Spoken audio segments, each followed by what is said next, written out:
Shubhankar Kayal YouTube চ্যানেলের পক্ষ থেকে আপনাদের প্রত্যেককে জানাই স্বাগত। কয়েকটা গুরুত্বপূর্ণ প্রশ্ন আপনারা যেগুলো করছেন সেটা নিয়ে আজকে আলোচনা থাকবে। প্রথমত, অনেকের প্রশ্ন, পিএসসি মেন পরীক্ষার রেজাল্ট কতদিন পর প্রকাশিত হতে পারে, কত নম্বর থাকলে টাইপিং টেস্টের প্রস্তুতি নেবেন, কতদিন মানে মেন্সের কতদিন পরে গিয়ে টাইপিং টেস্ট হয়, ইত্যাদি ইত্যাদি, এটা নিয়ে আলোচনা থাকবে। দিন পিএসসি নতুন নোটিফিকেশান আদৌ আসবে কি না, আসলে কোন সময় আসতে পারে বা কবে আসতে পারে, এই নিয়ে একটু আলোচনা থাকবে। এবং তার সাথে সাথে যে দুটো আপডেট থাকবে সেটা হচ্ছে ডাব্লিউবিসিএস 2022-এর যে গ্রুপ ডি এর রেজাল্ট এবং ডাব্লিউবিসিএস 2023-এর গ্রুপ এ বি এর রেজাল্ট কবে আসতে পারে। দেখুন, প্রথমত লাস্টের আপডেটটাই বলা যাক আগে।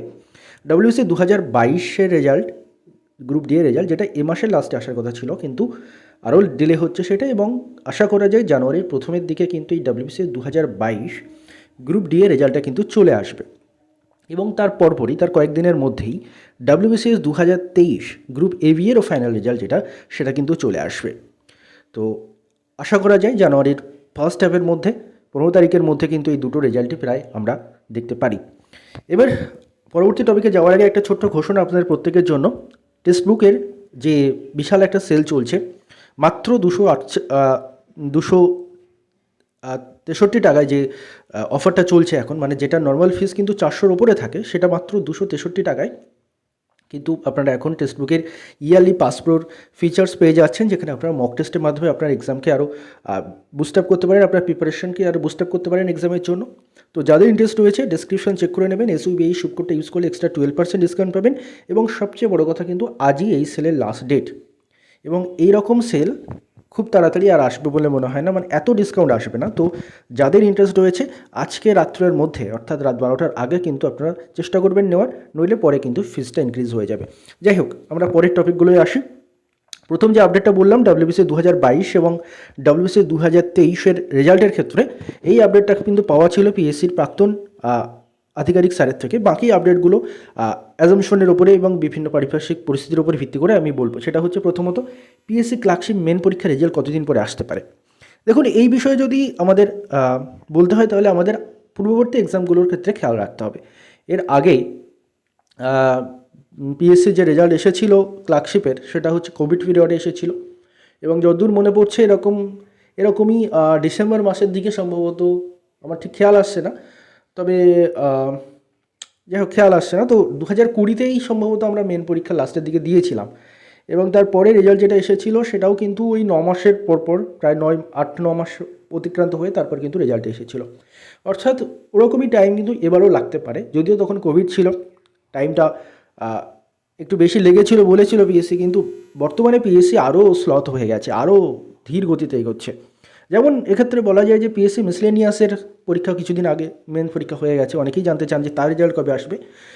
কিছুদিন আগে পাওয়া খবর অনুযায়ী এখনও নাকি তার খাতা দেখাও সেভাবে শুরু হয়নি। তো বুঝতেই পারছেন কতটা ডিলে চলছে।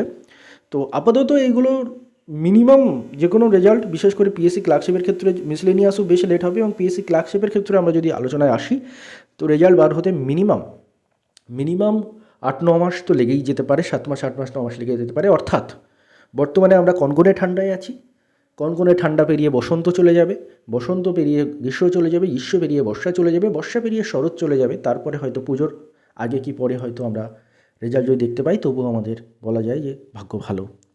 তো এরকম একটা বিস্তর টাইম কিন্তু লেগে যেতে পারে রেজাল্ট বার হতে। এখন পিএসসির গতিতে চলছে, এবং আমরাও খুব একটা আন্দোলন যাই না, বেশিজন যাই না, অল্প কয়েকজন গিয়ে যাক চেঁচামেচি করি, তাতে ওদের খুব একটা সমস্যা হচ্ছে না, ওদের ঘুমের খুব একটা সমস্যা হচ্ছে না, ঘুমের ব্যাঘাত ঘটছে না। যাই হোক, আরেকটা প্রশ্ন হচ্ছে কত নম্বর থাকলে টাইপিং টেস্টের প্রস্তুতি নেবে। দেখুন, আপাতত কাট অফ নিয়ে তো একটা এক্সপেক্টেড কাট অফ নিয়ে একটা ভিডিও আমরা করেছি অলরেডি, কিন্তু সেটাই যে মানে সেই কী বলে লক্ষণ রেখা, এমনটা বলা যায় না। কাট অফটা আরও অনেক কম হতে পারে। ভ্যাকেন্সি কতটা রয়েছে আমরা কিন্তু এখনও কেউ জানি না। আমরা ভাবছি 9,000-এর কাছাকাছি ভ্যাকেন্সি আছে, সেই অনুযায়ী আমরা একটা কাট অফ এক্সপেক্ট করছি, যদিও সেটা আমাদের সম্পূর্ণ নিজেদেরই অ্যাজাম্পশন, সেটা থেকেও কম যেতে পারে। এবং ভ্যাকেন্সিটা আমার তো গাটস ফিলিং যেটা বলে যে 10,000-এর কাছাকাছি ভ্যাকেন্সি থাকতে পারে, কারণ গতবার যেটা হয়েছিল, গতবার 7,227টা ভ্যাকেন্সিতে 66,000 জনকে পাশ করানো হয়েছিল। অর্থাৎ এক্স্যাক্টলি 10 গুণ পাশ করানো সবসময় হয় না, প্রায় 9 গুণের একটু বেশি পাশ করানো হয়। তো সেক্ষেত্রে যদি আমি দেখি, কারণ মানে 10 গুণ এক্স্যাক্টলি হয় না, এর কারণ আছে। কয়েকটা ক্যাটাগরিতে ক্যান্ডিডেট খুঁজে পাওয়া যায় না।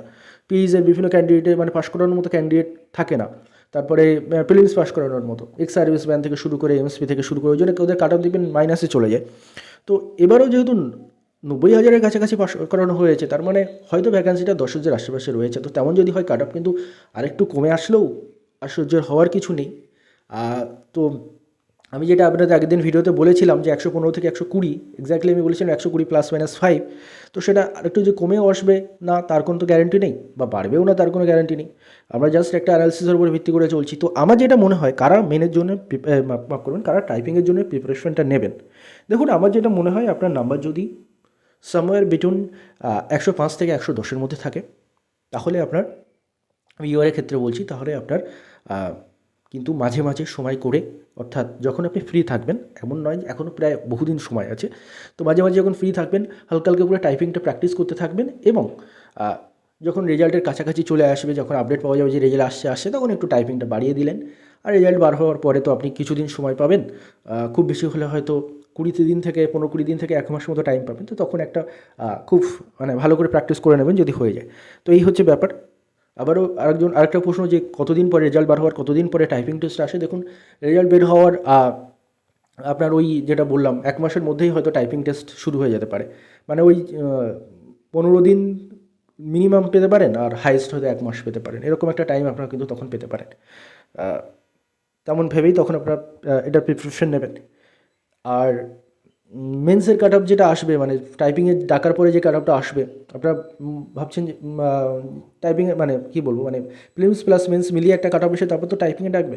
তারপরে যখন ফাইনাল কাট অফ আসবে, অর্থাৎ টাইপিংয়েও কতজনকে পাস করানো হয়, এটাও আপনাদের অনেকের প্রশ্ন। আমি অ্যাকচুয়ালি প্রশ্নগুলো একের পর এক মনে পড়ছে, আমি বলে বলে যাচ্ছি। অনেকের প্রশ্ন হচ্ছে কতজনকে পাস করানো হয়। দেখুন ওই যদি দেখা যাচ্ছে 10,000-এর কাছাকাছি কি 9,500 ভ্যাকেন্সি থাকে, হয়তো খুব বেশি হলে 12-13 হাজার জনকে কিন্তু পাস করানো হয় টোটালি। মানে 1.5 আমার যেটা মনে হয় আর কি, এরকম হয়তো পাস করানো হয়, বা গতবার এরকম কাছাকাছি কিন্তু হয়েছিল। তো আপনারা ধরে রাখুন 9,000, 9,500, 10,000 যদি ভ্যাকেন্সি থাকে, তার থেকে হয়তো 3-4 হাজার বেশি জনকে পাস করানো হবে, অর্থাৎ 13,000 জনকে ধরুন কথার কথা পাস করাতে পারে।